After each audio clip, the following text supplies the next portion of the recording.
Well, they're going to be subject to anyway. I think a whole month to do it. Good evening, everyone. Welcome to the Bristol Town Council meeting of November 4th. If you could all please rise for the Pledge of Allegiance. I pledge allegiance to the flag of the United States of America and to the republic for which it stands, one nation, under God, indivisible, with liberty and justice for all. Thank you.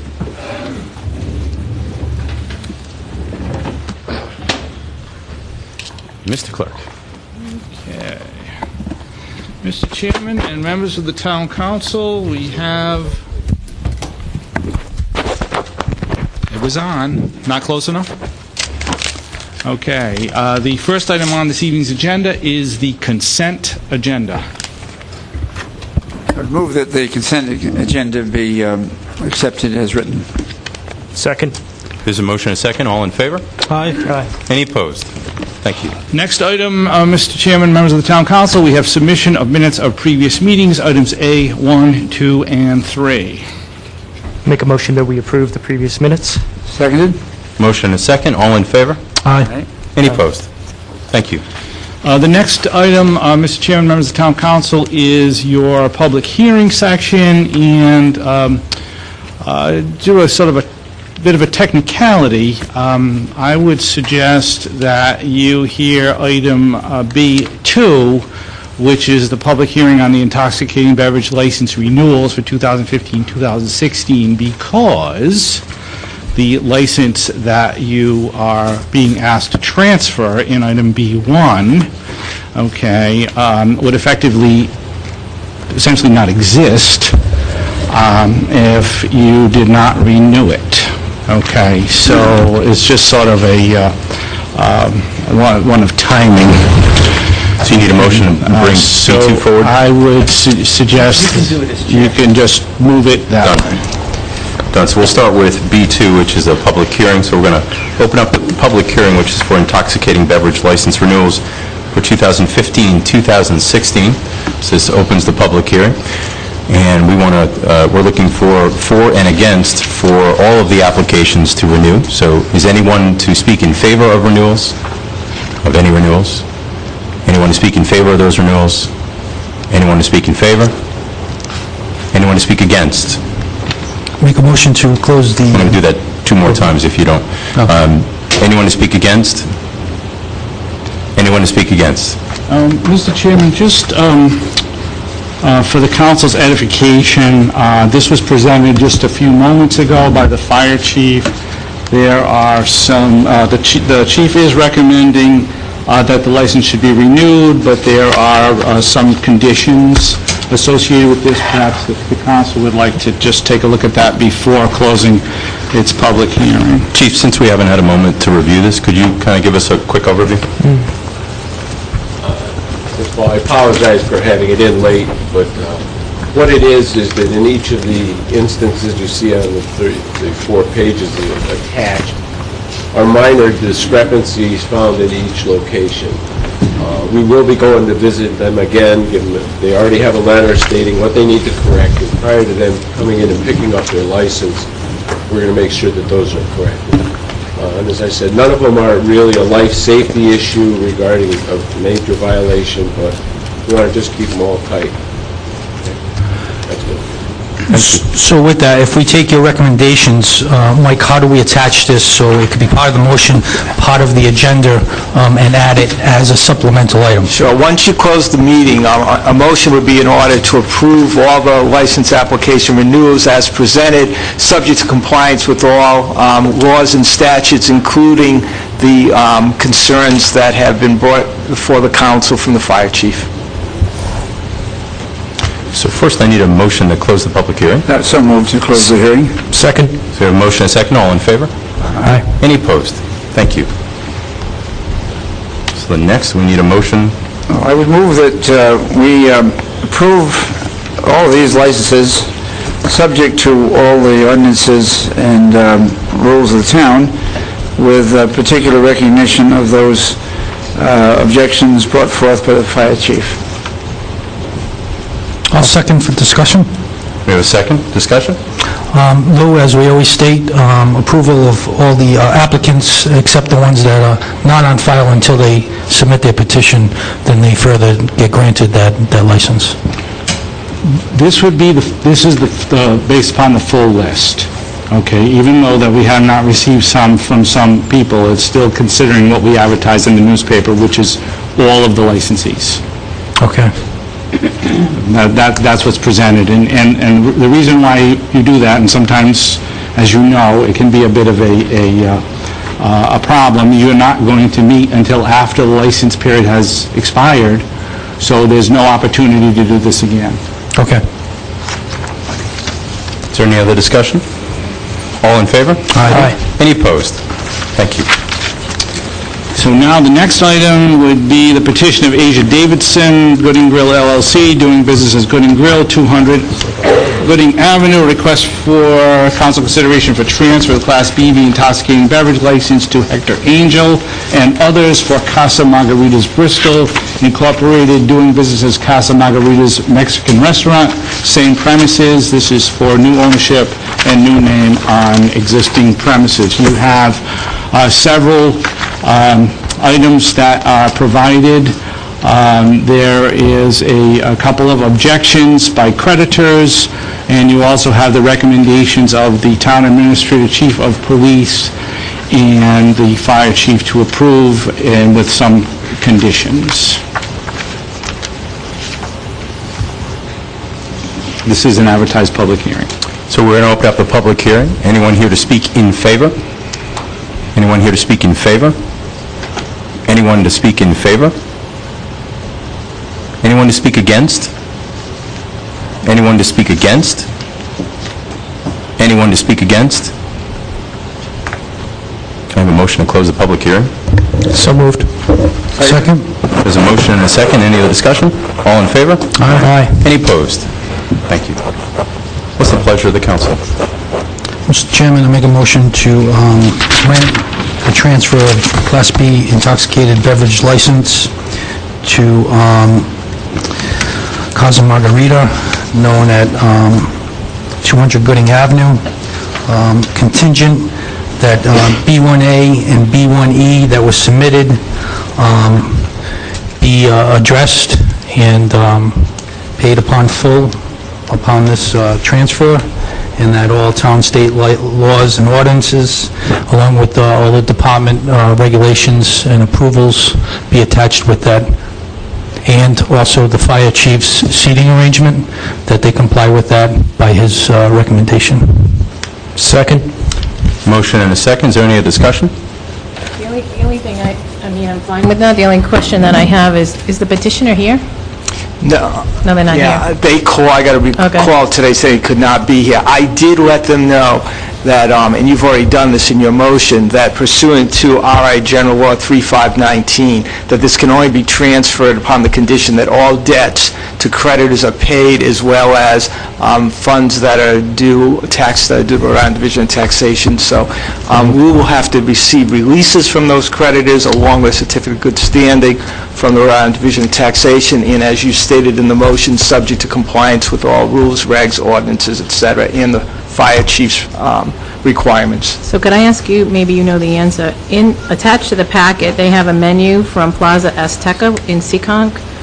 Are they are they a franchise, are they a chain, or is this a sample of what their menu would look like? Do you know, by any chance? I don't know. I don't know if Lou does. I assume that this is a sample of what their menu's going to look like. Okay. All right, thank you. So we have a motion and a second. Is there any other discussion? Do you want to find out? No, it's fine. You sure? No, that's fine. I mean, I'm happy to move it forward. I agree with you, if that's a concern. No, it's not a concern, I was more curious, you know? I mean, under the law, they have to serve food. Right. No, I was just curious about that. Okay, it's all in favor? Aye. Any opposed? Thank you. Okay, the next item is ordinance 2015-15 as amended as of October 28th. This is an amendment to the zoning code of the section relating specifically to special use permits, and it's the so-called medical marijuana ordinance. This is the first reading and call for a public hearing to be held at the next council meeting, which is December 2. So we had a special workshop in regards to this ordinance. Spent a lot of time discussing the pros, the cons, the challenges. Some good information came out of that, and some changes were made and updates made to this ordinance. Mike, if you could just kind of, real quick, give us a synopsis of what this does, what this doesn't do, and before you go there, just for clarity on this, this ordinance is talking about medical marijuana and how it pertains to the town of Bristol, specifically the zoning of it. So enforcement and all of that is the police department's charge. Those laws higher than us at the state level control this, make it legal. What this does specifically is control the zoning. So said another way, it's an ordinance to help control where it goes and how it goes there, if it actually goes there at all. So examples of that are X amount of size of a compassion center, where it can and cannot go, and that's all spelled out in this ordinance. But Mike, could you kind of walk all of us through this? I can. You've done a wonderful job beginning the process. As you know, the state adopted a series of statutes which decriminalize the possession of marijuana in certain circumstances, namely if a doctor determines that for medical or health reasons his or her patient is in need of using that drug. So it's important to note that this only applies to medical marijuana, which again only medical marijuana has been decriminalized. So if you don't have a marijuana card, you still cannot possess marijuana. The law did not preempt municipalities' zoning ordinances. So therefore, since there was no preemption there, town councils throughout the state are free to adopt regulations with regard to where medical marijuana is used and grown, etc. Now, out of the workshop came some concerns about privacy, and so what we did is we changed extensively Section 28-157 in the proposed ordinance with regard to confidentiality. Makes it very clear that the identity of the cardholder will not be a public record. The zoning official cannot make that public. It would be very akin to someone's, like, say, personnel files, where we keep confidential information in a file. The only way that can become public is if the person were to sign a release or there's a court order or something like that. In the case where an individual needs to go for a special use permit before the zoning board, once again, the zoning enforcement officer will verify that the medical marijuana cards are in place so that they're eligible to apply. However, that will not be made known or public. The address of where the activity takes place will, of course, have to be made public, but that individual can send a representative, whether it be an attorney or some other person, to represent them before the board so that, once again, if they so desire, their confidentiality is protected. I think it's important to note that with regard to the HIPAA laws, what the HIPAA laws do is they prevent anyone from making public an underlying illness. So, in other words, a doctor issues a medical marijuana card to someone because there's an illness, whether it be cancer, whatever the illness is. We don't know that, we will never know that, and that will never be made public. All we know is that for whatever reason, that medical marijuana card has been issued, and that's all we know. So, and I'll give you another for instance. If someone made an access to public records request for a town employee as to whether they've used sick time, we have to say, yeah, this employee used this many sick days. We can never say what the reason was. So sort of a little bit of an analogy, we will never know what the underlying illness is. So this is a proactive way to manage, I think, what's coming in terms of individuals who legally are able to grow marijuana, legally able to provide it to others if they're a caregiver, and to set forth some parameters in terms of how many plants before you have to get zoning enforcement official permission, or if you're going to do it in a large way because you have a cooperative going for the specific relief necessary from the zoning board pursuant to a special use permit. We are not doing anything here that's not allowed by state law. What we're doing is attempting to regulate it. Another example, a person can have a restaurant in town, but there are only certain zoning areas in town where you can open up a restaurant. So it's simply regulating something that's permitted. So, absolutely. But I wanted to add something to that, is that there are communities surrounding us right now where there's a lot of bad things happening, or because these things aren't in place. It's not the community being a bad place, it's not the people in charge of those communities being bad people or irresponsible, but there's no systems in place to make sure that there's more regulations with this. So I can think of two communities. Warren and South Kingstown are two communities that have been in the newspaper recently about the use of social marijuana. There are real issues out there about whether or not the fact that a person has the right to use medical marijuana for a medical reason, do they also have the right to go out with their friends, listen to a concert, and also be using it at the same time. So there are all kinds of things happening out there, which is why this is a proactive approach to anticipate some of those types of activities, because we are dealing with those real-world things. Again, the two that have been in the paper recently, Warren and South Kingstown. I have a couple of questions for you, Mike, and you just made reference to the address. So when we talked about the confidentiality aspect of it, I mean, I read through this, and then I was sort of surprised to see that, the person can remain anonymous, but their address is public record. So to me, let me just finish this sure, one thought. yeah. So to me, it's not really confidential, because anybody can find out who lives at that address, and the other part of it is not only the medical issues and the HIPAA violations and so forth, and confidentiality, but it's also the safety, and I believe we touched upon that at the workshop, the safety of the people who live at those residences.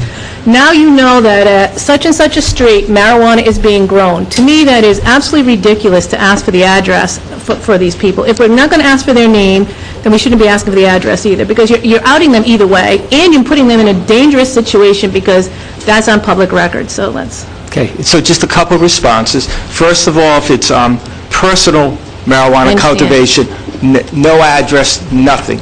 It's only if it's going to be a co-op where you're mass producing the marijuana for use by more than yourself, that's when the address becomes public. However, having said that, even in the state law, that address is public because you need the electrical official has to go and verify that there are no electrical issues, and there are, the state obviously collects information about who these medical marijuana cards are issued to. So there is a certain amount of public access. Now, I can't disagree with you, Mayor. To get a zoning permit, you have to have a location, and that has to be made public. So my issue becomes the one about the residential cooperative, the residential one, where many people testified the night of the workshop, talked about that might be two people. That might be, Could be two. Only two. I mean, isn't there a way to limit this, that it goes on, like, this is what the definition would be? So if you have two people, or however, for whatever reasons, they talked about who can grow, some people can't do it well. Because my issue is only with that category of people. I think the personal one has been corrected, right? It has. And I know, right, Agreed. yeah, I'm just comparing them. And the non-residential I don't have an issue with. I don't have an issue with any of the others except that residential cooperative cultivation. And I'm more than happy to take another look at this between now and December 2nd. I will say this, we also put a limit. If you're only going to be growing up to 24 plants and you're two people, you don't have to go for a permit. So we try to get at it in a different way, but more than willing to take another look at that between now and assuming this becomes first reading, we can look at that again. I'm glad there's some improvements that you like. Mr. Silver, following on from Mary's very sensible point, I can see some difficulties in this. First of all, I presume that the intention is that if this is going to be properly confined to medical marijuana, that there should be only, in most cases, a single individual at a site that is using it.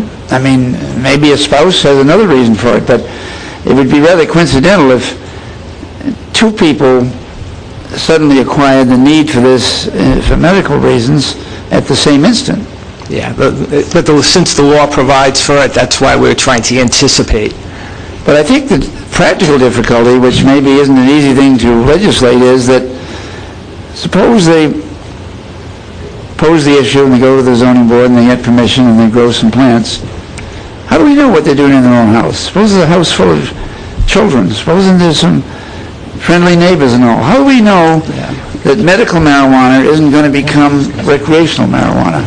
Yeah, and so, Halsey, I think the only way I can answer that is the way that we generally become aware of any zoning violation. We don't go around inspecting people's homes and businesses unless there's a reason to, unless attention is drawn to the location, unless someone reports something to someone. Supposing a neighbor, for example, phones the town hall and says, I looked out the window on a summer day and I saw a whole lot of people, potheads in the next house that is growing medical marijuana. What do we do about that?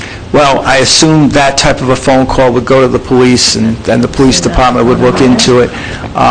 Ultimately, enforcement power on this entire statute is through the Department of Health, and then through the Department of Health, there's an enforcement provision through a temporary restraining order process, which actually goes through the town and city solicitors. So it's quite a different type of mechanism. But the police are entitled to determine whether or not someone who is having an event at their house, everyone there has to have a medical marijuana card. You cannot have a medical marijuana card and share it with your friends, so to speak. You must have a medical marijuana card. And any one individual can only provide marijuana to up to 5 others, and those 5 others, they'll all have to be registered ahead of time, and they have to be registered specifically to your name. So there are...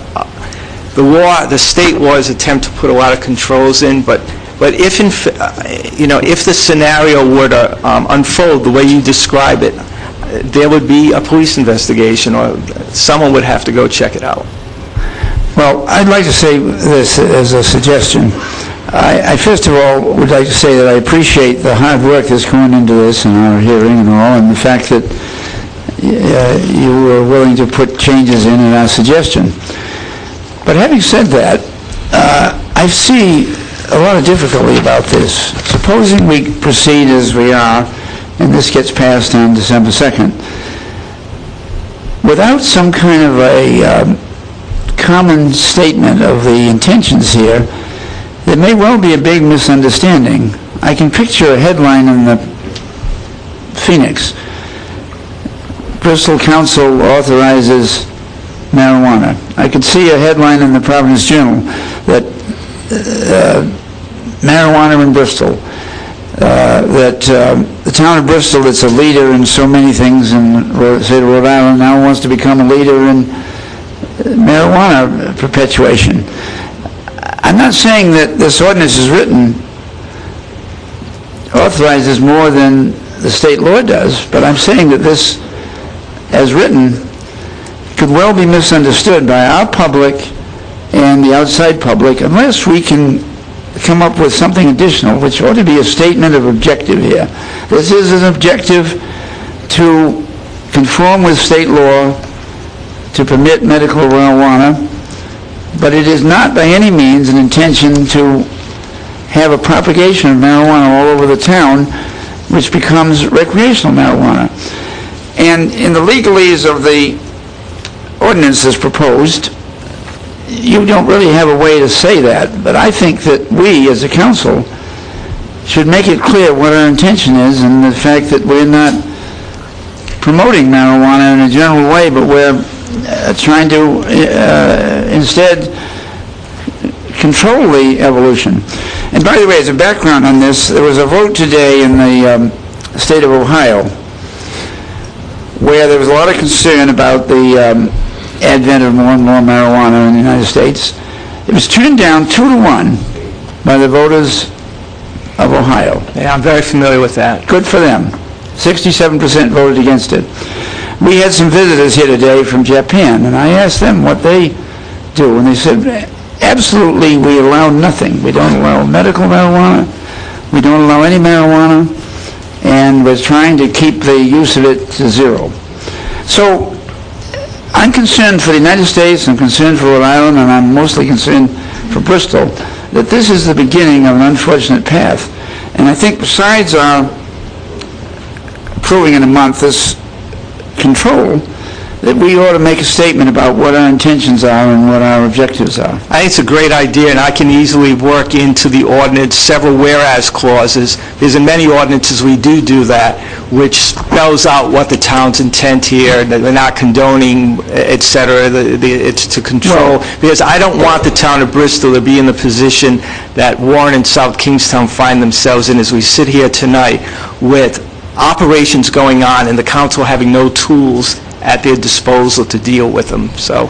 Well, now, if the council as a whole would agree to the idea of adding that sort of language, is that something that you would do in the ordinance? Yes, I can add that language. Well, I think that's even a better way to do it than I suggested.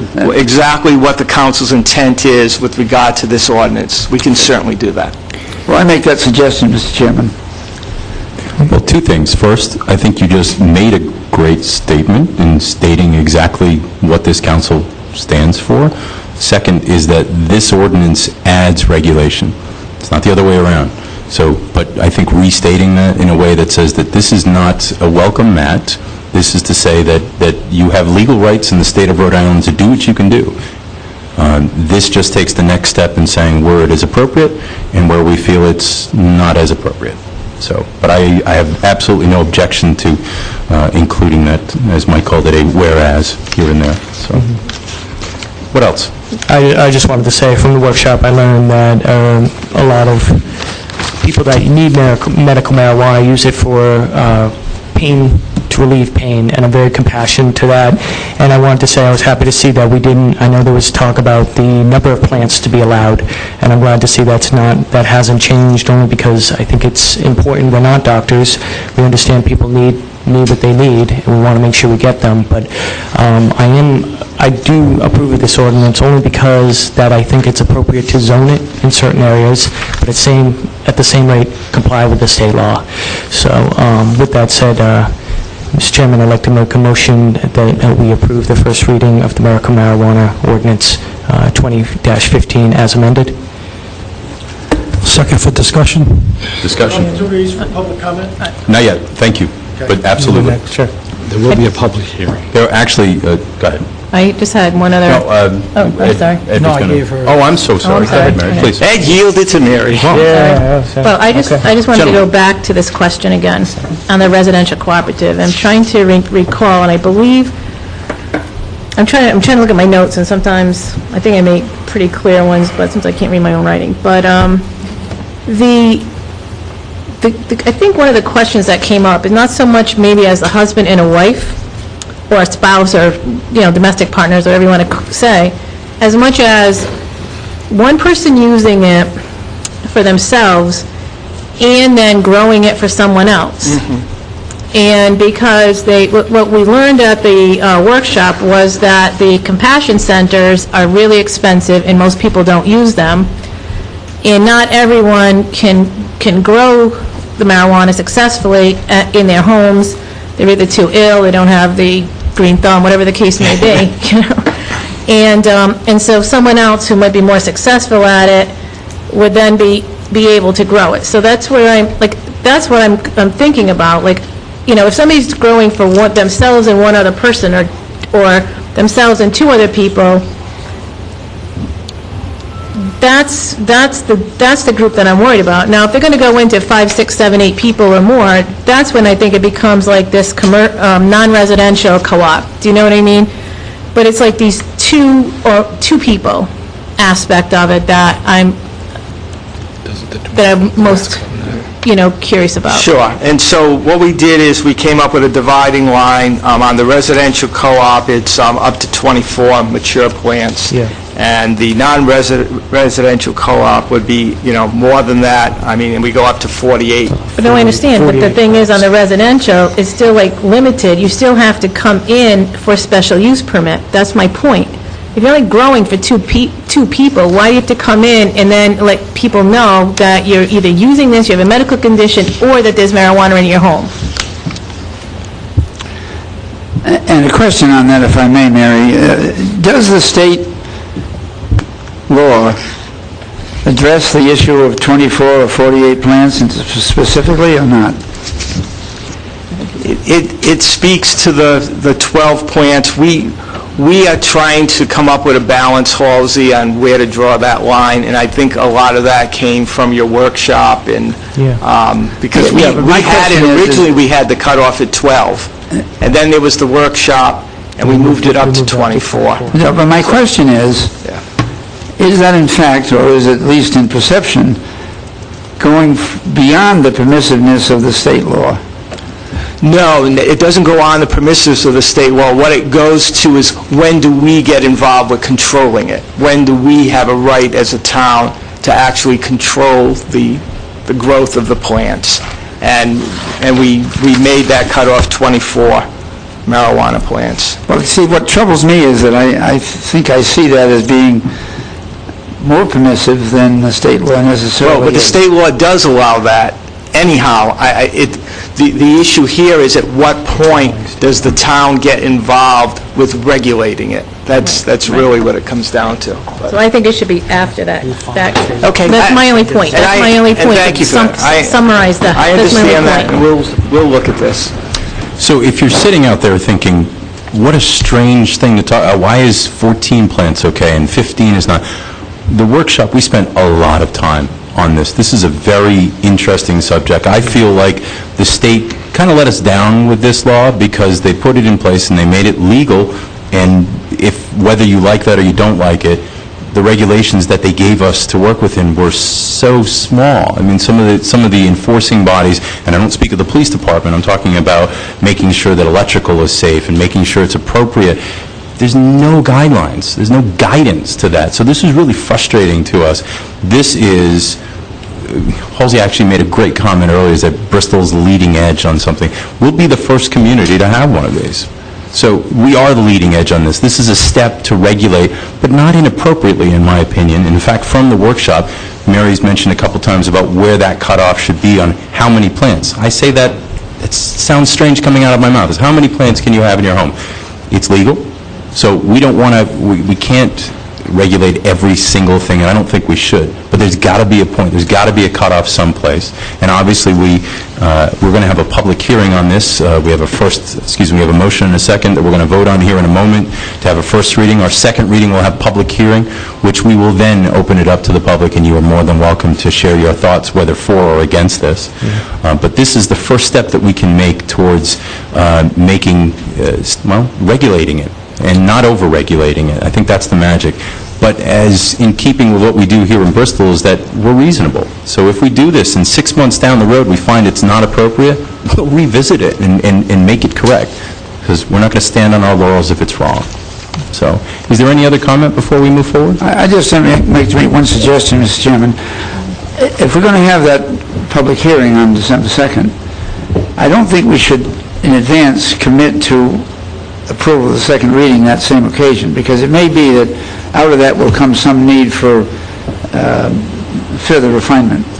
Well, what we can do is have it as a possibility of a second reading and then continue it if necessary. Yeah, I think that's what we should do. Okay. Any other comment? Yes, Mr. Chairman. Please. I agree with all my colleagues. They're all valid points. And like the solicitor said, this is a proactive start as a community, because we're dealing with, as the chairman said, what the state already has provided, but I think they're actually looking, when they go in session, to look at municipalities that are taking a lead on this. I know nationally, there's a conference set for December because of this issue, with land use regulations and zoning on how municipalities are strapped with this topic, because me personally, I agree with the privacy, as Councilwoman Perella stated. I think Councilman Harris-Shaw, brought up a great point, and any understand your points, like the chairman said. You know, we have a first reading tonight, we had a workshop. We want to take a lead as a community, but we want to do it right, but yet not overcompensate, because I do believe this will change. So this is a start, but I firmly believe that this will be changed accordingly when national and statewide provisions get regulated in their own right. But I just had a couple of questions, Mike, since we're talking about, you know, things that are included, is we talk about the number of plants, we talk about the legalities of people that can be licensed. Does this council have the authority to number the dispensing facilities in the town? No, Or is that actually, under no, state law specifies right now 3 compassion centers, so to speak, so we can't preempt that. All we could do is say where in our town a compassion center can be located. It's owned. Yep. And how about what's sold and produced?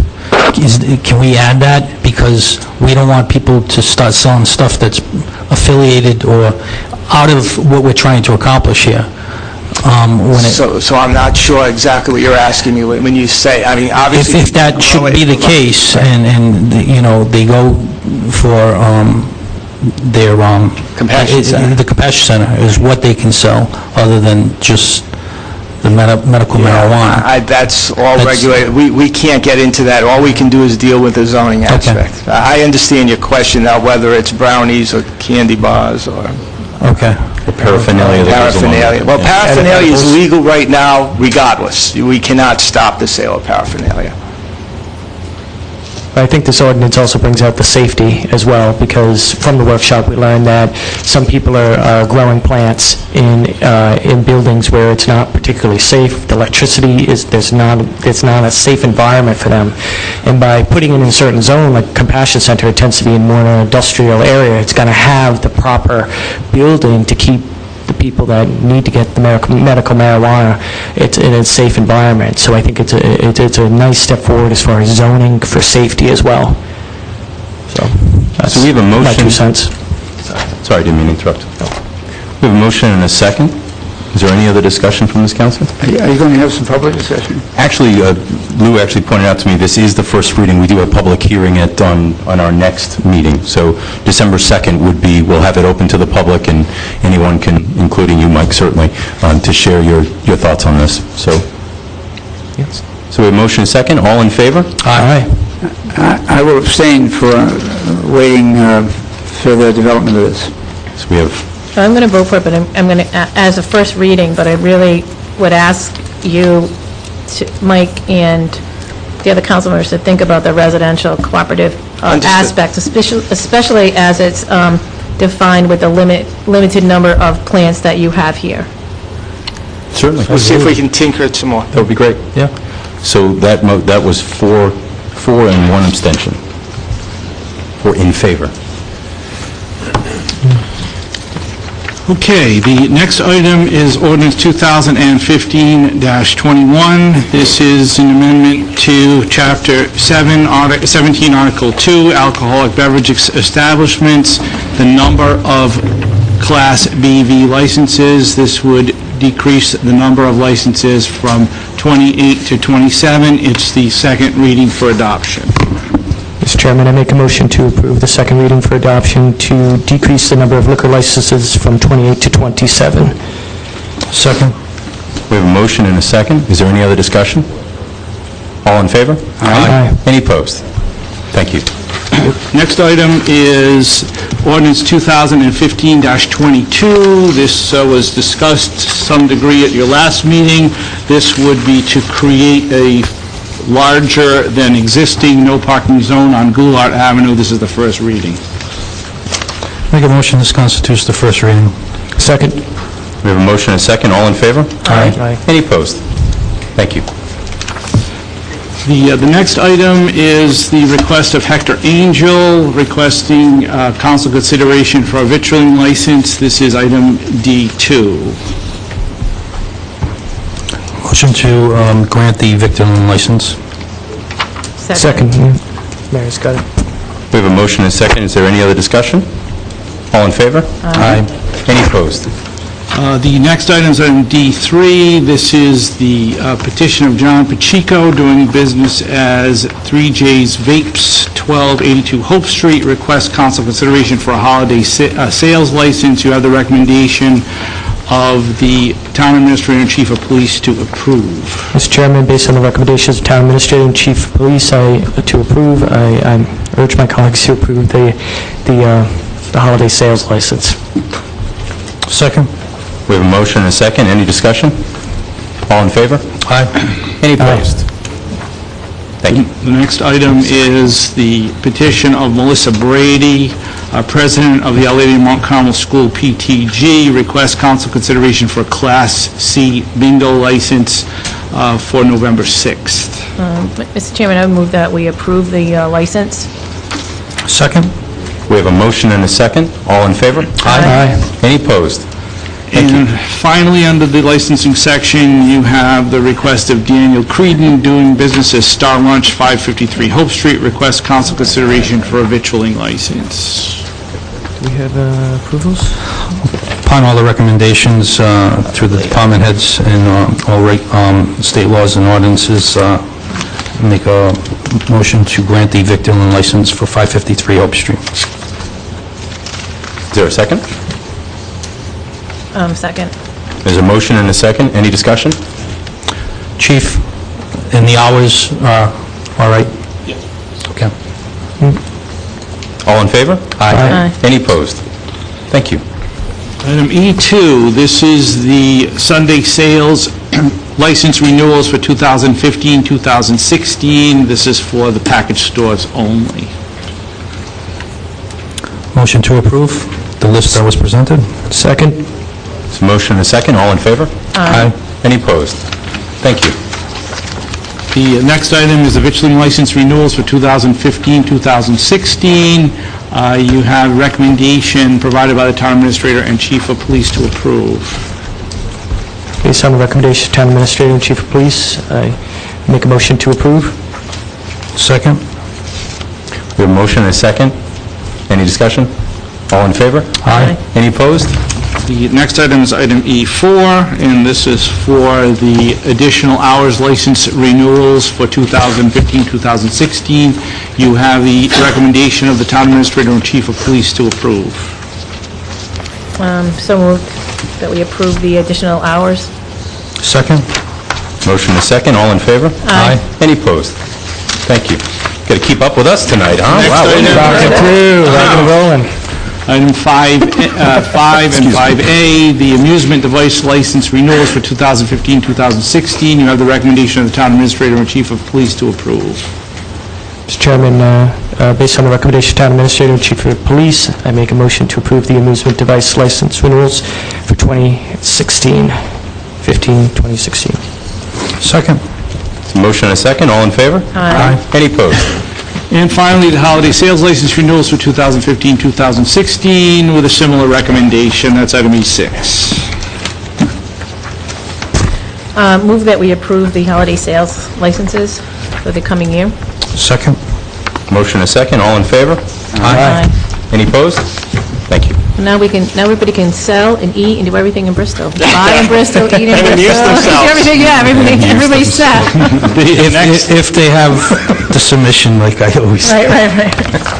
Okay, the next item is from Susan Rancourt on behalf of Road Races LLC. Request council consideration to hold the second annual Independence Day Road Race Half Marathon in partnership with the 4th of July Committee. This will be held on July 1st, 2016. You have a recommendation provided by the town administrator and chief of police to approve with certain conditions. I can see Susan in the audience there. Susan, do you want to share? It's nice to see you. So it's not, Thank you. Thank you. Could you state your name for the record, please? Susan Rancourt of Road Races Events Incorporated. Tell us Tell us a rundown. This is for July 1st, 2016. Right, so we did this half marathon for the first time last year. It's in partnership with the 4th of July Committee. What we try to do is do it as close as we can to the 4th of July. So the idea behind the race is to show off Bristol when it's the most beautiful, and it's most beautiful during the 4th of July. So we try to incorporate as much as the parade route as we can. Also, we do tend to run around a lot in Colt State Park so that we minimize the disruption to the residents. So the idea behind the road race is we do start downtown. We kind of get out of the downtown streets quickly, and then we go out and we run around in Colt State Park, where we don't really impact that many people. We'll come back and we'll finish right in Independence Park. They get to finish in front of the water, in front of the bandstand. It really is a beautiful, well, last year it wasn't so beautiful, but this year it will be more beautiful. Last year we did it in a torrential downpour. Which is nice for running, isn't it? It actually, I had Fred Campagna and Mark Souls running the race that day, and they literally were at the start line with me, and they're like, all right, go. Because we were afraid that there's rolling thunderstorms coming in, and they had been tracking it all day long, and they gave us the 3-hour window to go. So it was very sketchy. Might improve some people's times. I did. Like, Keep you everybody was moving, running.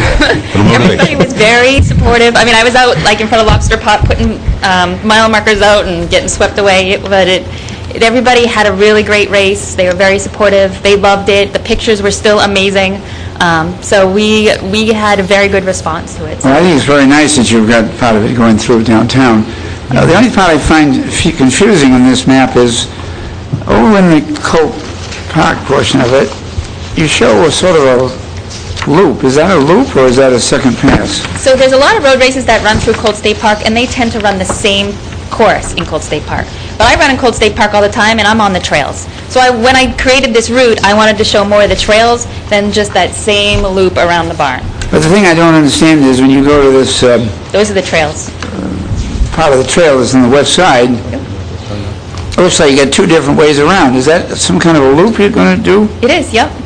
So that when they come in, they'll all come in through Cockleshell Farm. They go actually the back way, out Colt Drive. They'll come up, and they follow a lot of the Hangover Classic race. I don't know if you're familiar with that one. They turn around, but then they come back, and they'll go, they loop in, they come in, and I forget what entrance it is, but the entrance closer to the Yacht Club, and they go in the trails there, and they run all through the trails. They come out, they go up past the Chafee statue, and when they come up past the Chafee statue, then they go back and finish along the water, loop back around Surprise Hill, and then come back out to Cockleshell. Well, that's great. Now, is it exactly a half a marathon? How many miles is it? It's exactly 13.1 miles. Okay. Are you going to race? I run it a number of times beforehand, but that day I don't get to race it, so. Halsey, are you considering running? Because you really just... I might go in training for it. Got this about that. Well, we certainly applaud your efforts in organizing this last year, even though the weather wasn't accommodating, and thank you for bringing the people to Bristol. Thank you. And doing it once again to make it an annual event to spotlight our town. Thank And you. with that, Mr. Chairman, I'd like to grant the permission, along with the police and town administration, all departments involved, in coordination with Sue and her organization, to have this successful event once more. Yeah, second. There's a motion and a second. All in favor? Aye. Any opposed? Congratulations. Thank you. Thank you guys very much. Thank you. I appreciate it. The next item, item F2, you have the petition of Marie Knappman on behalf of the business owners at Reynolds School, 325 High Street, request council consideration for permission to have a food truck for a one-day open house event on December 5th. You have a recommendation provided by the town administrator and chief of police. I think it's usually I'm not a huge supporter of food trucks in the downtown area where there are other businesses, but I do recall last year, I didn't realize there was something going on in Reynolds School until I came back up from downtown and saw they were selling popcorn and said, oh, I wonder what they have going on there. So I do think to draw attention to the fact that, and it was really interesting to go in there and everybody had great stuff for sale, and I just, I thought it was a lot of people probably missed out on that, and it would be great to get more people up that way. I don't even know if you could even put signs or other things like downtown to draw them up. So. Marie, could you state your name for the record, please? Marie Knappman for the business owners at Reynolds School. That was our plan. We've actually contacted the Christmas festival people, and we'll be putting something in their program this year. And the popcorn vendor was very successful bringing people in. We couldn't get him back this year. The person who was the contact is no longer at Reynolds. So the Z-Truck, Heather, volunteered. So when it was brought to my attention, then I said, well, let me check with the town, and that's where we are now. And that's mainly what it was for, to try to get more attention to people coming back up from the illumination event, where they parked around the common, or they parked over by the church, or wherever they park, what's going on at Reynolds. So signage is something we're going to look into, but this was big blue truck in front of the building, bring people in. We have rehearsals going on for Christmas Carol. All the businesses will have something going on, and we'll have a lot of craft tables and that type of thing, so. Marie, I'm supported the food truck, and I think it adds a lot to the experience, so I was just curious, does Z Food Truck, what kind of food does they... She makes wraps. Okay, great. They're awesome. Nice, sweet. Yeah, they're all very, Chocolate. she uses all organic and local Great. grown stuff. Just a great truck. So. Awesome. So, as my colleague stated, normally when these are in front of us, and actually this council has it at their privy to give permission because we had many applications. Along those petitions, we have talked about food trucks because it's becoming a popular relationship in cities, in metro areas, and now going into municipalities. So I'm going to support this. I just think my colleagues and the administration going forward have to be mindful that this might be a topic to really talk about in retrospect to our businesses, our community, the events, because let's not be naive that one event leads to another event. And just like anything we deal with as a topic, we have to be proactive, and if there's something we have to change on our end, we certainly will do so. And I thank you for reaching out to the Christmas Festival Committee, because that's important, because it is the grand illumination, and it's specified on 4th of July in that event.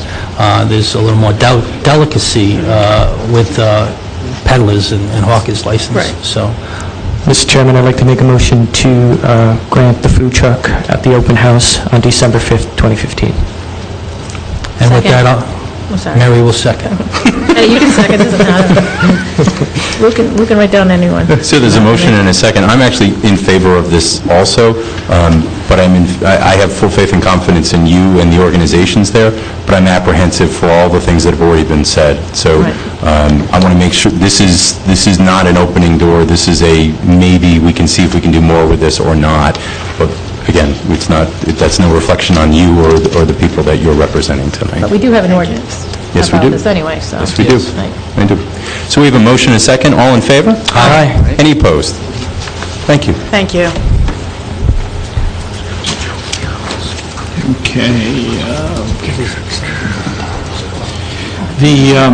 The next item is the first item under your public service appointment section. This is regarding certain changes to the Board of Fire Engineers as recommended by the board. Item G1. Due to the current changes to the Board of Engineers and the recommendation by the Chief of Fire, I make a motion we acknowledge and receive and file. You have to appoint. Second. And appoint, other than receive and file. So there's a motion and a second to appoint. All in favor? Aye. Any opposed? Thank you.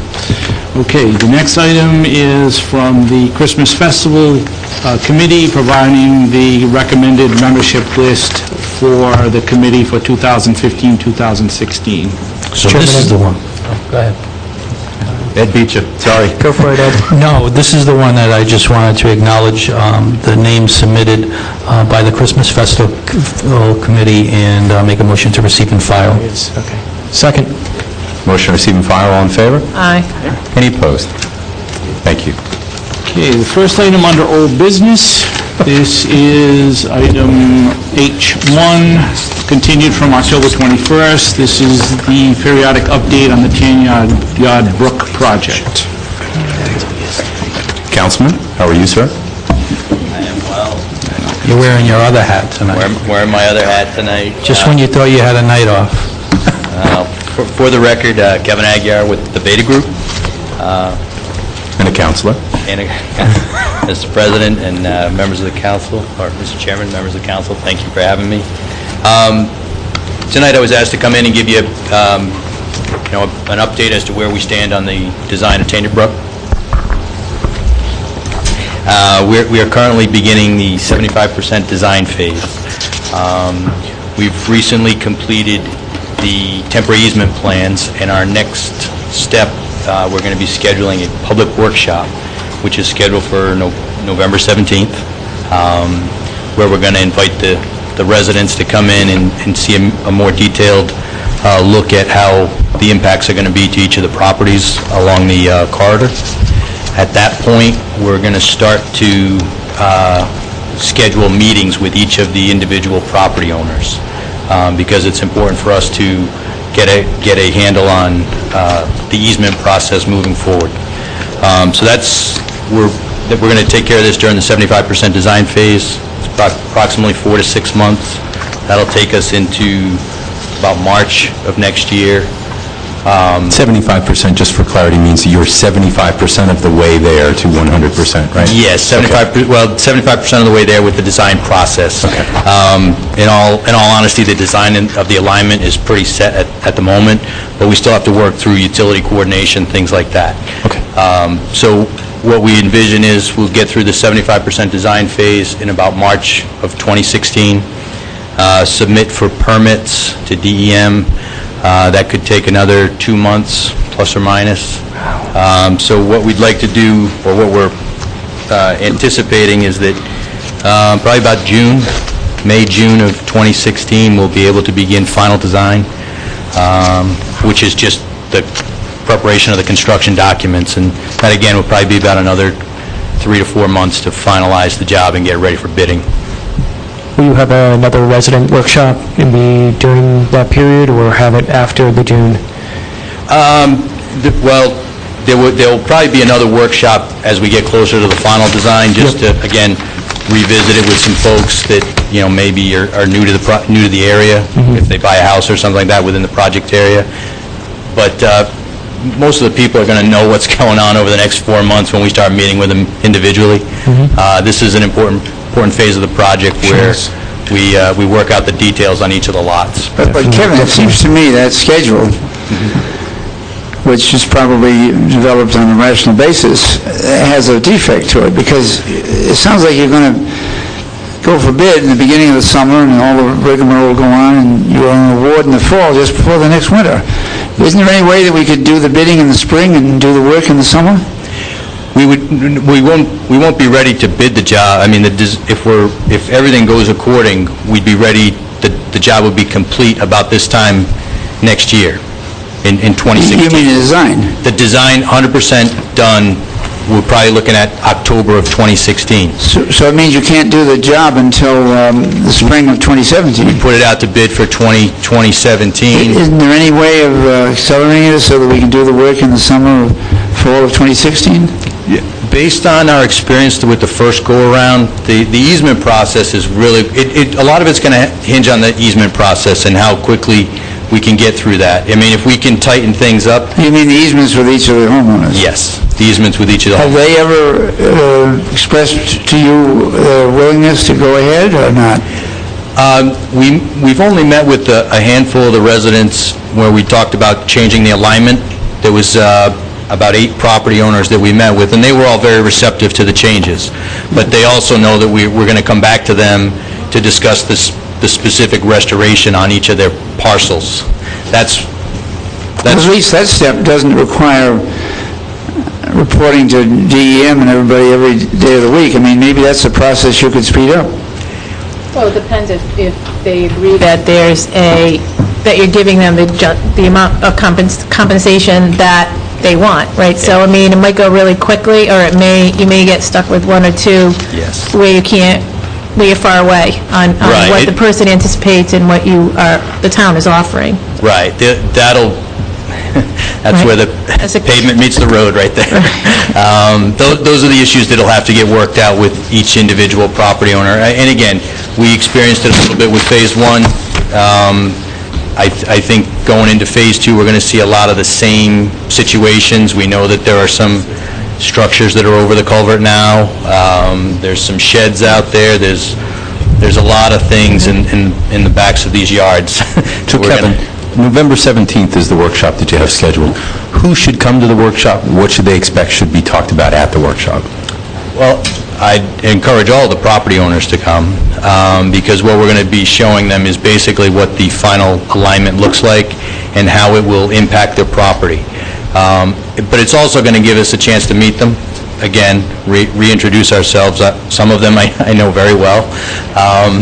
And it's just an opportunity where, we can start to have that next level of discussion with the specific impacts to properties, fences, trees, landscaping. There's a couple options that we have based on what we know from Phase 1 about how to approach things. How many properties are involved? I believe there's approximately 40. It'd be nice if every one of them came to the meeting. Is there any way we can make sure of that? We can invite them all. I think we can notify them with letters. But, even if they don't come to the workshop, we're still going to be reaching out to them to try to schedule the meetings. Last time, we sent them letters to each of the homes, and we were pretty persistent, and we got them all. But to that end, we do nothing without speaking to people, so we're not going to go in and say, hey, we're here. No, Right. There has to be dialogue with the property owners and an agreement and understanding and willingness to take the next step. Yes. And the workshop will be here like it was last time? Yes. Okay. Just have you decided on the time yet? On the 17th? I think we're still working on it. 7:30. 7:30. 7:30. 7:30, and that same day, we will attempt to schedule individual meetings right after. Great. While we have them on site, might as well take advantage of that. Kevin? I was just going to add, Halsey asked a couple of questions relative to the timeframe, the scheduling, and all of that. This is a critical piece right now. This is what we'd call a critical path piece to Kevin's final design. And there are things that we can do concurrently, and there are things that we can't. Right now, we've gotten to the point now where he's reached basically the alignment, the calculations, and all of those things that go with that are done. But now it's a negotiation with the property owner, which can have an impact on that final alignment. Therefore, we cannot submit a concurrent DEM application until that's locked. So this next 6 months, or 4 months, I guess you would say, are the critical piece that will be contingent upon how quickly we can move beyond that. And, it just works out that, unfortunately, next year at this time, we'll be at 100% bidding documents to go forward with that. I don't, quite frankly, from a professional standpoint, see any way that we could shorten that. I mean, if everybody walked in tomorrow and said, I agree with everything he says for the cost that they tell us we're going to be reimbursed, then maybe. But again, you have to draw up legal documents for every impact to every landowner, and that's square footages, that's survey requirements, and then there's the right-of-way and real estate negotiations that go with that. And that's a very lengthy process. So I just wanted to highlight that. We're not really skimming over that. We are at a big point in this project right now. And if you looked at the drawings, their calculations and everything have it locked and ready to go, but that doesn't mean it couldn't change. So I think, the time frame that Kevin's laid out, while it does seem like it's long-term, in a project of this magnitude, I think you should understand that it really is not, and we're at the critical path piece right now. Will you have any role in the negotiations? No. No, in fact, I don't want to get too far into it because I know Kevin, Beta Group, and the town administrator, and a few others would like to sit down with the property owners, and they'll discuss that process. So I think that's the pertinent time to do that. But I won't have a personal role in that. Kevin, does this project as now constituted include the enlargement of the basin north of Public Works for better hydraulics? That I used to call step 2.5. Is that into or is it not? We have it in there. It's a matter of if we exercise it as part of the final design documents. We had the preliminary design for it. That was included in our contract. I'd like to say that I think that it would be very good if that could be included in this project because that has some further engineering work, but it doesn't particularly involve the set of permissions that we're discussing here. Right. And won't that have a huge benefit to have a larger surface there and a proper gate to lower in dry weather and be ready for the wet weather? Yeah, there are some advantages to having that extra capacity up there. It's all about how you manage, we talked about it early on in the, when we finished Phase 1. The Tanya Brook watershed is really limited in how much flow we can get out of there because of Well, I think that constraints. it was estimated you could double the surface area, which is what really matters, because that controls the volume as it goes up and down. But couldn't there be a very good system with the gate to the dam, so to speak, that Public Works could control, so that anytime we have a 3-day dry period, we can get rid of some of that water and be ready for the onslaught of a big pouring rain? That's exactly right. I mean, that is part of the design process. I mean, we have that in our preliminary design. I think what we were looking at doing is, as we advance the design, coming up with the budget, and also trying to secure grants or any of the available funding sources, we're trying to maximize the dollars in order to get the job done. So I think as we get towards the end of the 75% design, we can make a decision as to how much or where we stand in the process. Well, I, as one councilor, would like to urge that you try to keep that in, and I realize that funding may be the answer eventually, but if we get that all designed and be ready to go with it, it'd be a really good thing. Well, it's in the contract, and we do have the design actively ongoing. Kevin, thank you for coming tonight with this update. I think we were hopeful, and thank you for explaining yourself along with everybody. That March target, we thought it was going to be shovels in the ground, but it was just design, and then you explained about how it has to go out to bid in those months, leading up to that. And I think that the point you touched upon, the restoration aspect that is going to be incorporated into Phase 2, will save time. So even though we feel we're taking a step back, by incorporating this and doing it this way from learning from mistakes from Phase 1, will save us time accordingly. Another aspect, as Kevin had said, is the funding. This council has been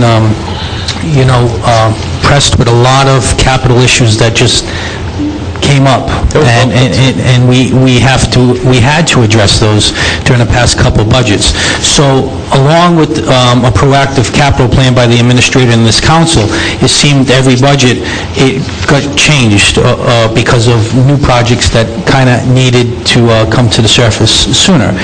And that being that we tentatively had Phase 2 for 2016. Budgeting-wise, its last capital project meeting was 2017. So it actually is going to fit in better, because along this whole year, we can secure the grants that we've all been talking about. And I agree with my colleague, Councilor Hevershoff, that the Phase 3, which I call it, is probably the most important factor. But right now, Phase 2 is going to be even larger than Phase 1. So we can work towards that goal, because we only have $3 million that the voters approved going forward on this. So, and this is a large-scale project that's going to cost a few millions more to complete that, and then actually complete Phase 3. So thank you. So, that was a wonderful update. Thank you. So I would say that it's appropriate that we should hear from what you shared with us this evening. March 2016 is the next time we'll have, obviously we have the workshop coming up on November 17th, which is a couple of Tuesdays from now, right? Yep. After that, March 2016, you're telling us that that's your belief on which you'll be able to go for permits to DEM, right? That we'd probably be in a position to submit for our permits at that point. So would it be appropriate to get another update at that point in time to see where we're at? Sure, I can definitely come in March 2016, or I can come in anytime you need me to come in, just to give you an update. Well, why don't we schedule that for March 2016, and then lean on you and the administrator to say if there's pertinent information that needs to be shared prior. Obviously, we want to know about it. Okay. Okay? Sounds good. So, Two different meetings, Mr. Chairman, the 9th and the 30th. how about the 9th? March 9th? Yes. March 9th of 2016. Make a motion to continue this to March 9th, Second? 2016. There's a motion and a second. All in favor? Aye. Any opposed? Thank you so much. Thanks, Thank you, Kevin. gentlemen. Night. Thank you. The next item, Mr. Chairman and members of the Town Council, is the first item on a new business. You have the correspondence from several people representing the Bodacious Bee of the Bristol Warren Educational Foundation here this evening, request council support for their 8th annual event, which will be held on March 5th, 2016. How many are coming up? Come on up. Welcome. Just one coming up. I'm Michelle Martins. I am on the board for the Bristol Warren Education Foundation. I am also the co-chair this year for the Bodacious Bee. Congratulations. Thank you. Which is March 5th, 2016, at Roger Williams University. It is our biggest fundraiser that we have. This year, the honorary chair is Bob Arsenault. He is the Department Chair of Arts and Fine Arts at Mount Hope High School. And our theme this year is Bebop, which is going to be a good pair for him because it's all going to be all about music. We're going to have lots of live music that evening. And we have some great caterers. We're going to continue to have Preppy Pig and Hope and Main 195 Franklin join us as well. So I'm here tonight just for the council's continued and the town's continued support for the Bristol Warren Education Foundation. To date, we've raised over $300,000, and last year's Bodacious Bee brought in $55,000. Wow. Yeah. That's amazing, for only 8 years, I think I read. Yeah, like it's grown amazing. every year, so we even had to add a few tables this year. It's amazing, it really is. And I think your choice of your honorary chair is terrific, and I'm so happy to see Hope and Main coming back. That was such a highlight last year. It was. They've provided a lot, Preppy Pig is the barbecue, and that kind of gave it a different twist a little bit. Some great appetizers that went along with the evening. And the council team, we keep improving spelling-wise, which I like. That's right. Yes, we'd love to have Keep you back. staying up there longer and longer. I think we got one extra one this year, which is one. So I don't Well, they think have those, the people that can bail you out. Yeah. Drizzle. We went down on Drizzle. Mr. Chairman, I make a motion that we sponsor a silver team accordingly, like we usually do every year in support of this great function. Thank you very much. Great organization. Is that Second. So we have a motion and a second. Would that come out of council contingencies? Yeah. And that would be, just for transparency, that would be an amount of $1,000. Thank you very much. So we have a motion and a second. Just discussion real quick. Halsey, we need you to be part of the team this year. So we're not going to just be spectators, we're going to have a team? Yeah, we need I think we're going to look at this side of the room, this table, and back there. For the Why, I enjoy the dinner very much. As far as I know, the police department does very well. They're up there for a while. They're our competition. So we have a motion and a second. All in favor? Aye. Any opposed? Thank you. Thank you for your what you do, continued too. support. Thank you. The next item is from the Office of the Water Resources Permitting Section of the Department of Environmental Management regarding council's receipt of notice of application 15-0033 of Kendan LLC. This is the petition to alter freshwater wetlands for the proposed hotel facility on Gooding Avenue, and the deadline to file comments regarding same is reported to the council as December 10th of 2015. This is just a motion to receive and file, as far as I know. Is there a motion? Mr. Chairman, make a motion to receive and file. The council did have a commitment, as I remember, to react to this and to offer the public the opportunity to provide comment. Okay. At this meeting. Did we have one, and is that what you were saying? Well, if there's going to be any sort of comment that goes from the town, which I would imagine there would be, you wanted to allow the public the opportunity to weigh in on it. Sure. If this has to do with the petition of Emily Spinard and others, you remember that discussion? I do, thank you. Okay, yeah. Thank you. Is there one? It looks like there is. Welcome. Well, thank you. Thank you. I'm not going to take up much of your time because... If you could state your name and address for the record. Ted Spinard, 35 Dartmouth Street. We had discussed this at the last council meeting, and we, as a neighborhood, had discussed our concerns because DEM apparently was under the impression that the town was supporting this. Subsequently, the town has submitted a letter to DEM along with the minute meetings indicating that they have not taken a position on this applicant at this time. As far as public comment is concerned, there is no obligation on the part of the town to make any comment. I think what we were asking for was a level playing field with DEM in the sense that now the obligation is up to us to make our comments during the public comment period to DEM and let them do the evaluation in terms of whether they think our comments rise to the level of what they call of substantive objection.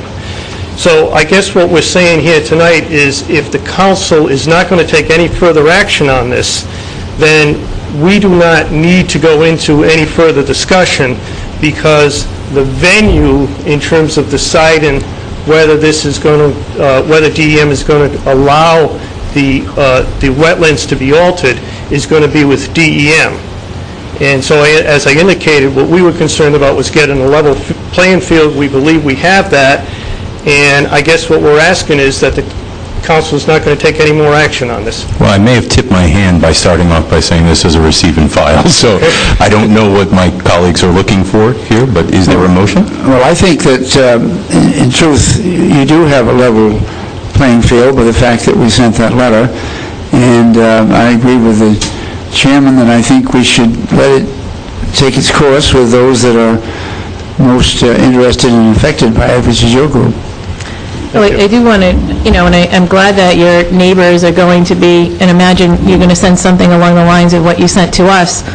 I mean, the one thing that, whether this ends up being, a great project and it goes forward or it doesn't, the one thing that I think we all want to make sure is that this has been investigated properly and correctly so that we don't have flooding issues, because we have seen many instances and many people before this council where DEM has allowed a project and it's all said and done and the neighbors are in front of us with huge problems on a regular basis.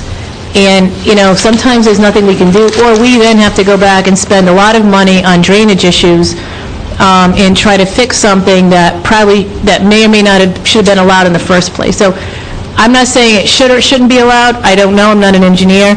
I just want to make sure that at this level, at the DEM's level, that they're very, very, very cautious so it doesn't end up back in our laps. So I'm worried about that. Well, Okay. we're certainly worried ourselves. Oh, I know. And that's why we came here. Right.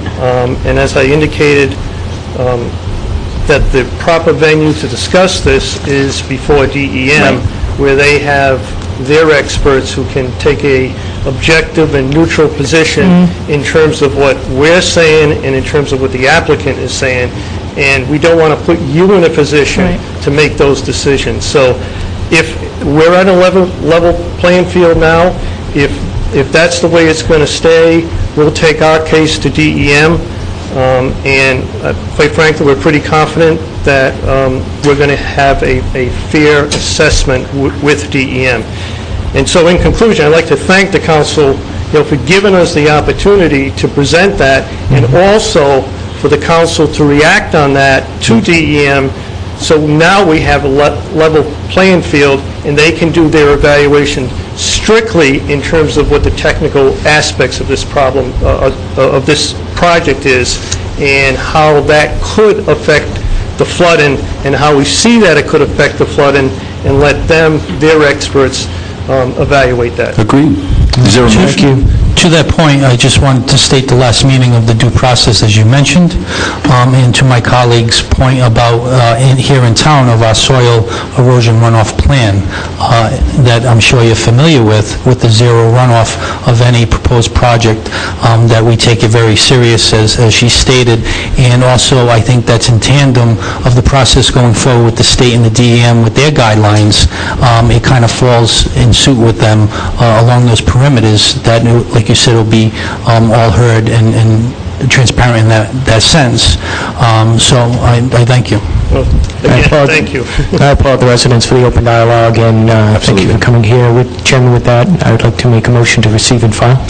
Second. Motion to receive and file, and there's a second. Any other discussion? All in favor? Aye. Any opposed? Thank you. Thank you. Thank you for your comments, too. The next item, item I3, this is correspondence from Robert Healy on behalf of Ben Luke, doing business as Bristol Buffet, requests council consideration to create a new Class BV intoxicating beverage license for the premises located on Mount Hope Avenue. Welcome, Mr. Healy. Thank you. Good evening, folks. This is Robert Healy for Ben Luke and Bristol Buffet. This is, at this meeting anyway, this is a ministerial request asking for advertisement for the possibility of increasing the liquor licenses in the town for BV and also for the purpose of having a public hearing related to matters concerning this particular establishment. Okay. I believe it's a ministerial duty, maybe a solicitor can. I spent some time, I spoke with the chief a little bit earlier today and asked for some input from him. Anytime we're adding liquor licenses, transfer, obviously he weighs in, and his department weighs in on transfers, and so do our other departments. Understood. When creating a new one, I asked for his input, and I actually, instead of me speaking for you, Chief, if you wouldn't mind sharing what we had talked about. Sure. As you and I had spoken, and I had spoken once or twice with a couple other councilors, you're fully aware that I am down 5 officers beyond my control through retirements, resignations, and many other decisions that officers have made. That bringing me down 5 officers, and I know it's you and I have discussed, and a couple of the other councils, issuing licenses, taxis, the police department. I'm against any license being issued at this point until we have staffing to the level where we can control this. 5 officers is quite a bit of officers to lose during one period of time. As you are all aware, we're in the process of hiring officers. I have scheduled 3 officers to start the Municipal Police Academy starting in January. They won't be forwarded to me until late May, June, if they successfully complete the academy, and it's around this time next year where they're actually out on the road and accessible for us to be able to utilize as manpower. So when you say they're out on the road, does that mean that they're, for lack of a better term, self-sufficient? They're not riding with another officer at that point? That's correct. They've completed the FTO program, and they're out and available to respond to calls and handle the day-to-day operation of a police officer. Okay.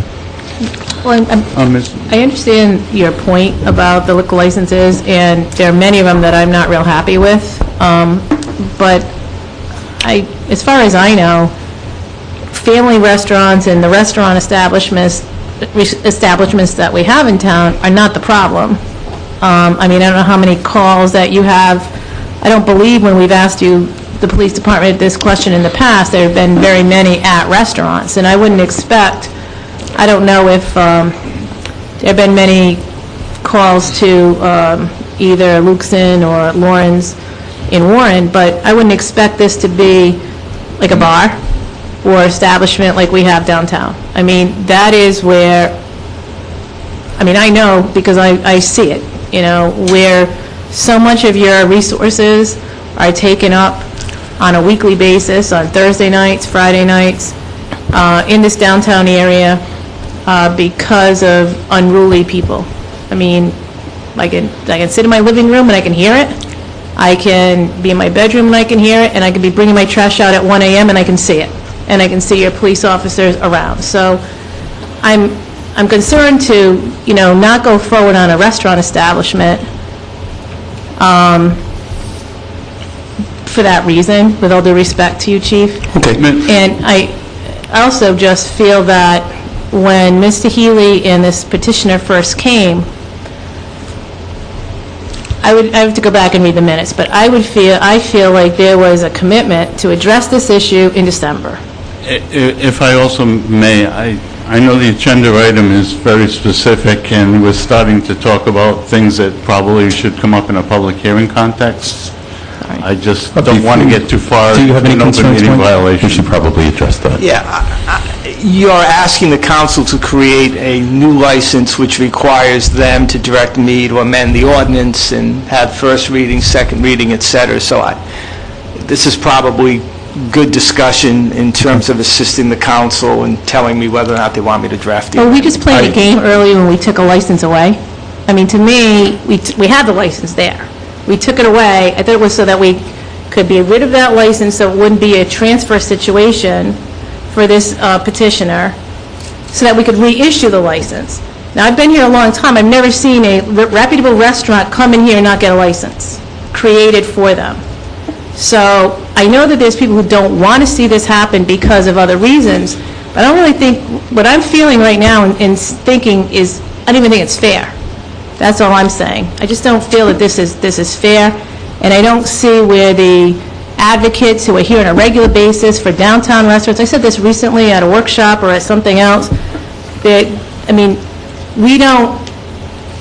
there are people here who want to see us go forward, and we are not economic development friendly if we don't give people multiple types of licenses, outdoor dining, outdoor bars, whatever, and those same people are not here to help support this business, and that really frustrates me. That is partly our economic development, that is Explore Bristol, that's a number of other organizations that are here on a regular basis. We can check the minutes and you can prove my point for anything that relates to downtown, and the minute we get out of the downtown area, nobody seems to care. I find this very frustrating and very unfair to this petitioner.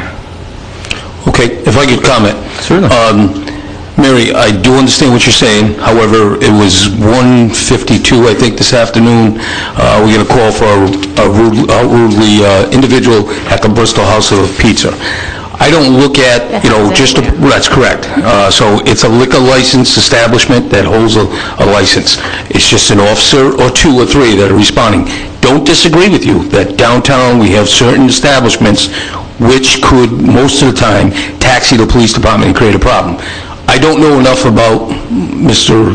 Ben Luke's establishment. I don't know anything besides what was put before you, that it's going to be a buffet place. I'm concerned about the liquor license being issued, not to Mr. Luke, not to anyone, until we get the capacity of the police department to where it needs to be, so I can run effective and efficiently as we have for many years. That's what I'm looking at, and that's what I'm asking the council to consider. What else?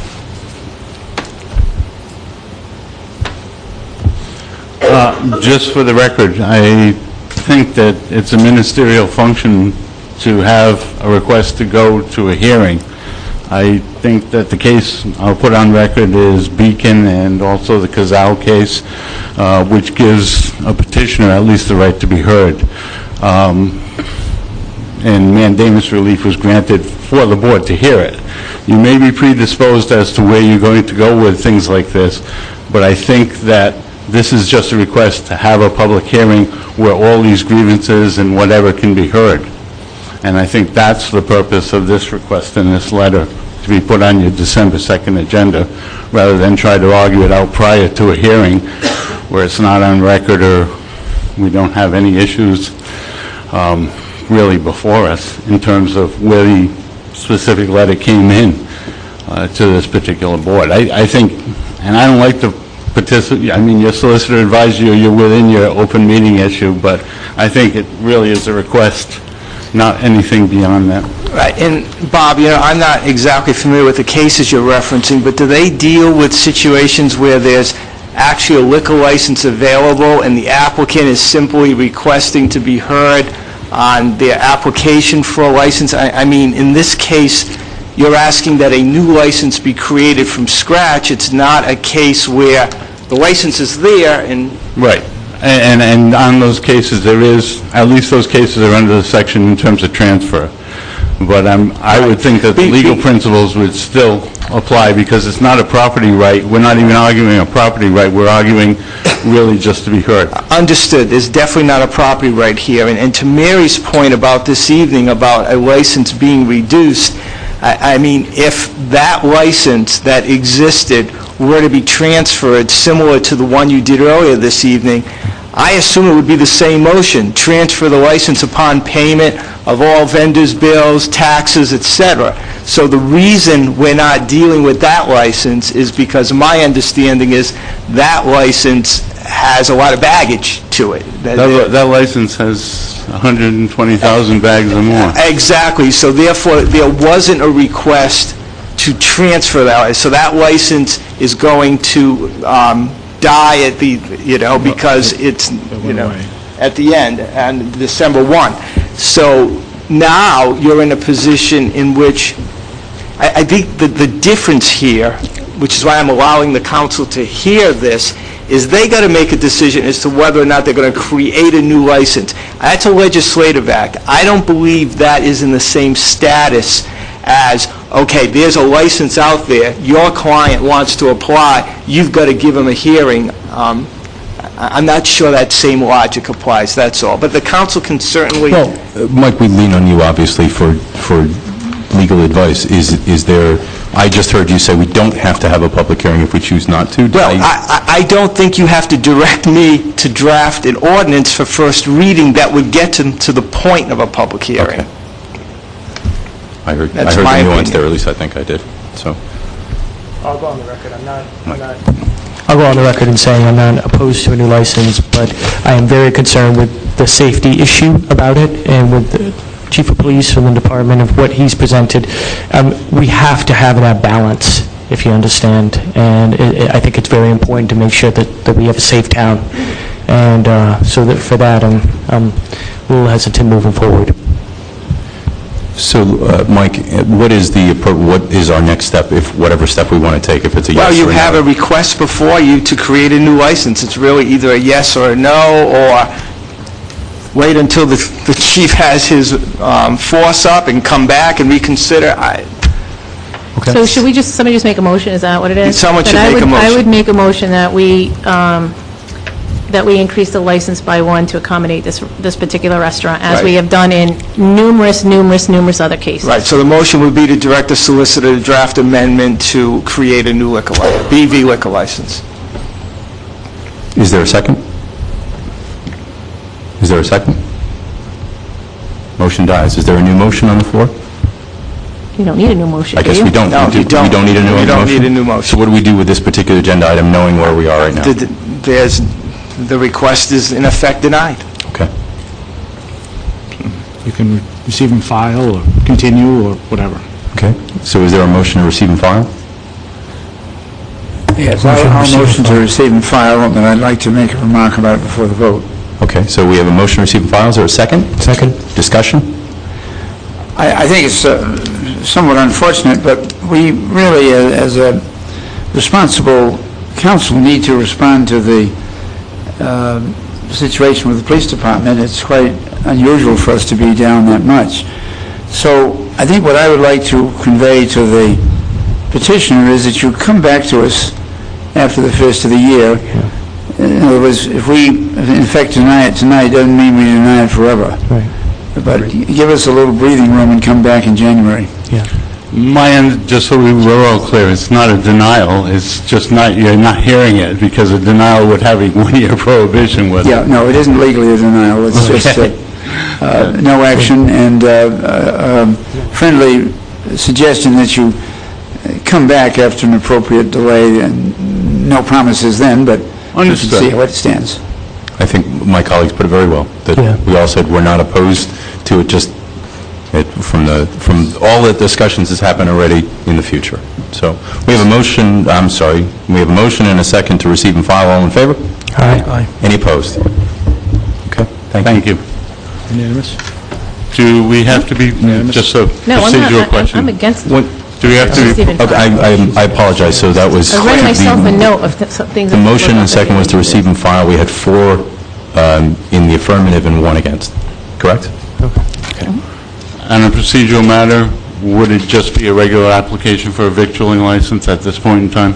Yes, And that would be before the council that would be next before meeting? the council, yes. In which case, you can bring a BYOB place, BYOB. right? Which has even less controls, Correct, which is the problem with BYOB. but I don't make the rules.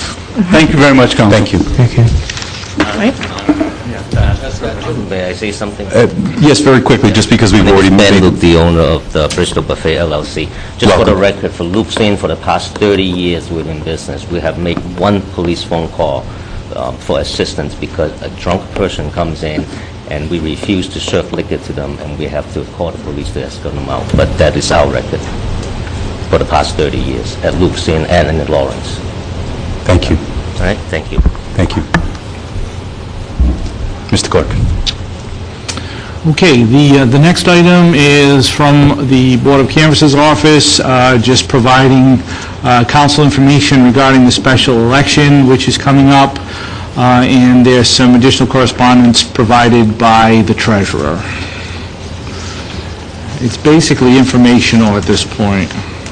So what is needed here, an authorization for the expenditure and Well, what the request for a source of funds? What the treasurer is saying is that because, and this is very true, we're not really sure exactly what the primary is going to look like in April. So it's possible that we may have enough funds available to us already. The reason why I felt obligated to inform you is that we did budget what a full primary, if all the polling places are open, et cetera, for the presidential preference primary would to take place. So therefore, at the end of the year, we would probably be in deficit for the amount that this special election will cost. The treasurer is saying because there's some unknowns, maybe we can ask for an appropriation in the future, or we may still break even. We don't know. But wouldn't that be a good way to do it? Because after the election in January, early January, we'll know better where we stand. Yeah, obviously, but we don't want the council, I mean, I wouldn't feel comfortable just expending funds that were not specifically budgeted without the council's knowledge. And we appreciate that. Okay. We appreciate that. You need So full it motion. can be kind of a receive and file at this point. I make a motion to receive and file. So a motion, do we have a second? Second? Motion and a second, all in favor? Aye. Any opposed? Did you want to? Just had a question. Absolutely. Lou, I just had a Yes. quick question on the number of precincts for the special primary, special election. Yes. Is it Roger Williams, Burnside, and Franklin? Yes, there are three precincts which are within that district. Those are the only three. Only three. It is the one that's at the Burnside Building, which is 202, the one at Roger Williams University North Campus Residence Hall, which is 207, and 208, which is at the Franklin Court Community Room. Those will be the only places that will be open, because that's the only places that have voters in Senate District 11. So, and just for clarity, and please correct me if I'm wrong here, if you're wondering if you're voting in this primary, the cutoff is Tower Hill and State Street, if my memory is correct? Well, it's kind of a squiggly line. Yeah. So if they're not sure, look, call us, they ask. should call the Board of Canvassers at the Town Hall, 253-7000. You can also go into the Voter Information Center on the Secretary of State's website and also the Board of Elections website, and put in your name and address, and it will tell you whether or not you're in Senate District 11. Okay. Thank you. The other thing that I would mention too, seeing that the door is opened, okay, is that if somebody does need an absentee ballot for that particular primary that's coming up to be on December 1st, they should contact our office immediately, because that window is about to close. When does it close? I believe it's Tuesday. Lou, how many people ended up running for that? I don't know that I've seen it in the There paper. are 7 candidates. 7? There are 3 Republicans, 3 Democrats, and 1 independent. That means there'll be 2, a Democrat and a Republican primary in December. And no one's from Bristol, though? No one is from Bristol, no. All the candidates are either from Tiverton or from Portsmouth, which encompasses the remainder of that Senate district. Thank you. Next agenda. Okay. The next item is from the town administrator regarding the Harbor Department periodic report and additional information provided. Thank you, Tony. This is a great report. Things definitely come along, and we thank all the projects, and just thank you. Make a motion to receive and file. Second. We have a motion to receive and file. Any other discussion? All in favor? Aye. Any opposed? Thank you. A couple of requests for executive session, and now we have the individual council members' agenda items, beginning with the chairman. I don't know if you noticed tonight, but I've been been using a laptop tonight as opposed to the piles of paper that my colleagues have. This is, our town clerk and our deputy clerk have been working hard to digitize our documents so we don't have these piles that we throw out at the end of the meetings. It's also a great way that we can all access this information down the road. This was the first time that I've used it. Lou, our clerk, has been using it for a while in our meetings. I got to tell you, it works really well. I'm looking forward to working out some of the particulars on it, which I won't bore you with right now, but simply, it's here, and we're going to try it over the next meetings, so we don't have to have as much paperwork to throw away and have access to that paperwork all the time. Speaking of throwing away... We don't throw it away, we recycle it. We recycle it, and that's exactly where I was going with it. We passed a no-bin, no-barrel recycling ordinance at our last meeting, and I must be one of the 5 council people who've got a pile of calls on questions on this. So I figured I would just take a moment to address a couple of the questions that came to me, and I'm sure all of us have maybe heard the same or similar. One of them was, when you say no bin, no barrel, does that mean that I can't use a bin or a barrel anymore? I had that question asked me multiple times, meaning, do I need a trash bag or a paper bag? No. No bin, no barrel means this, is that when you put your trash out every week, you got to make sure you put your trash can out, or whatever it is, or bag, whatever, along with your blue bin or green bin. And you can put both out if you want to, but you got to have at least something that is a recycling bin. And a lot of people ask me, what if I don't have anything to recycle? You still need to put out your blue or your green bin. So even if you have nothing, and you say, well, are they going to pick it up? Are they looking in there and say they didn't put anything, and when I say, no. As long as your bin is out, we will pick up your trash. When does it start? It starts January 1st, so a couple of months out. A lot of the conversation that happened during that meeting included, this is a council that is reasonable, and so is this town, so is this administrator, so are these department heads. So as it takes steps to go into place, we're going to be lenient in the beginning. That's not a cause not to do the right thing. I had a lot of people say to me, well, I don't recycle, and it's not worth it for me to put it out that week. And just again, you got to have your blue or your green bin out. I don't care if you've got either one or both or 5 out. There's always something to recycle. If you're not sure what to recycle, the state has a couple of great websites, and Tim's going to reference, I can see he's got a handout here, so I know he's going to hit it in a moment, so I'll let him do that part of it. But simply, there's so much that we can recycle. If you're not sure, like we talked about with pizza boxes with grease on it, how much grease, don't worry about it.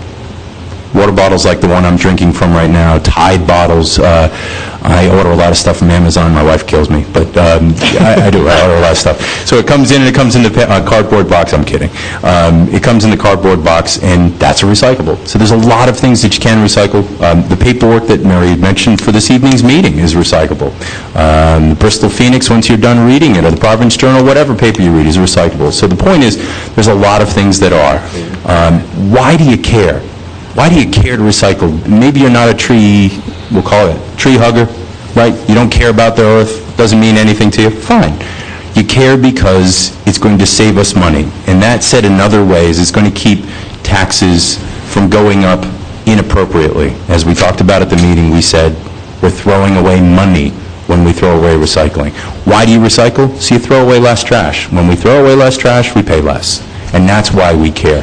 And why? So we can take that money and use it for the schools and the roads and all the things that we need to do in town, to pay for the 5 police officers that we need desperately. All of those things that are important to this community. This is how we do it. And there's not one thing, there's an old saying about how do you eat an elephant?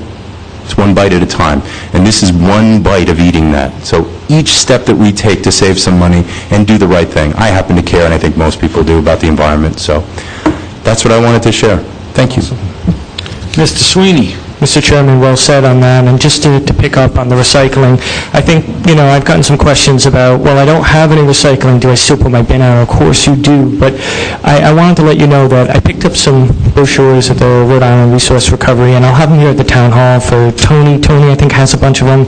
And they're here. And it's a wonderful, wonderful guide, because actually you're going to probably go through your daily life and see a lot of these different types of products, and you're going to say, oh my God, that is recyclable, I can put that in the blue bin. So pick this up, or you can reach out to me or any of my colleagues, and we can get you one of these little brochures, and I'll give this stack to Tony. I know Tony's a big recycler, so I'm sure he's got a bunch of these, but reach out, educate yourself on this. This is a really easy change and easy switch in your life. I mean, just pick that blue bin over your trash barrel, and you're going to make a big difference, not only in the town, and you're just going to make Bristol a greener place. So anyway, I just wanted to say that, and I wanted to wish everybody a happy Thanksgiving. I don't think we're meeting until December, so I wish you and your family a great Thanksgiving, and enjoy, and you have a great evening. Thank you. Ms. Perella. Thank you. I know it's going to be December. It's going along quickly. So first, I just wanted to salute the veterans, as next Wednesday is next Wednesday, the 11th, is Veterans Day. And also, just as a little commercial on the holiday walkabout, or the prelude to Christmas, that event is the weekend before Thanksgiving. I think it's the 21st. Am I right, Tony? 21st and Yeah. 22nd. 21st and 22nd. That is just a fun event downtown, and I think this year there's going to be trolleys and other things going on, so please try to come down, and I think if you haven't been, you'll find that to be a fun time. And with that, I'd like to wish everyone a safe and happy Thanksgiving, and we'll see you in December, in which time we'll be talking about the Christmas tree lightings. Holy cow, huh? Wow. Mr. Stewart. Yeah, Councilwoman Perella brought up a good point. Next Wednesday is Veterans Day, and again, we have so many events and holidays that we celebrate, but let us not forget, and I think we should all come out and respect our veterans and our military forces. And also, happy Thanksgiving to everybody and their family. Thank you, Mike Davis, Archie Martins, everyone who came tonight, and everyone looking at home. I said enough last meeting, so it's only been 2 weeks, so that's all I got. And Mr. Harrisoff. Yes, I was pleased to get from the Chief of Police a report on the accident rate at the corner of State and Hope Street, and I think you told me there have been about 15 incidents there, and none of them as a consequence of the outpouring at Loafers Corner that I referred to. So I appreciate that, and that's good. But I still would like to, along with some other changes being anticipated for Loafers Corner, I would still like to put reflectors on the curbing so that people driving down in the dark of night from High to Hope on State and continuing to Thames would have some notification of what's there in front of them. So I hope we'll still do that. And also, I know Walter Birk is working on some ideas to somewhat enhance that particular corner, and I think that maybe this addition can be done at the same time that's implemented. Also, at the last meeting, I brought up a request that the visibility in Independence Park of the water from those that are on the grassy area of the park or the events that are held there could see through. And Walter and I took a walk down there the other day, and we took note of the fact that the chairs along there, the benches, which are very nice that he's replaced lately, also somewhat inhibiting of the view, but not too badly. So what we've agreed to, which without objection from anybody we'd do, is just to cut the bushes down in that south area to the level of the top of the benches. So we'll still have the advantage of seeing some bushes, but we will be able to see the water better than right now. I think that's a simple solution to that. Well, now, I don't have any... No George Washington? George Washington advice too, which I will continue. But I have another item that I'd like to mention to you that regards one of the many possible future presidents of the United States. Mr. Trump, as yesterday, brought out a book. And in the book, in order to emphasize his patriotic stance, he makes the point that he's got flagpoles in some of his properties, and that he bought a 25-foot flag to put at Mar-a-Lago in Palm Beach, in order that it be patriotic and fit the size of things there. Well, it happens that the Harris of Marine Museum has a 50-foot flag, so I'm looking for a photo of that flying, and I'm going to send the photo to Mr. Trump and say, good on you, but we're twice as patriotic as you are. 15 love, your serve, Mr. Trump. So we'll see how that goes down. I like it. Thank you very much. Town administrator agenda items. As it was already mentioned, next Wednesday is Veterans Day, and I'd just like to remind everyone that the town hall will be closed that day. So I know it's in the middle of the week, so it seems a little odd, but we will be closed for business, although we'll reopen on Thursday at 8:30 and ready for business again. With that being said, just happy Thanksgiving to all, and safe Thanksgiving. Thank you. Could we have, before we have the motion to adjourn into executive session, I'd like to have you add to the agenda for the executive session potential litigation with regard to the Maritime Center, so if you could vote to add that. So moved. Seconded. All in favor? Aye. Any opposed? Okay, so now the vote will be to convene an executive session pursuant to Rhode Island General Laws 246-5A2, litigation, the Bristol Warren Regional School District, and the Maritime Center potential, and RIGL 42465A5 with regard to the lease of real property, Russ Realty parking lot. So moved. Second? Second. All in favor? Aye. Any opposed? Good night, everybody.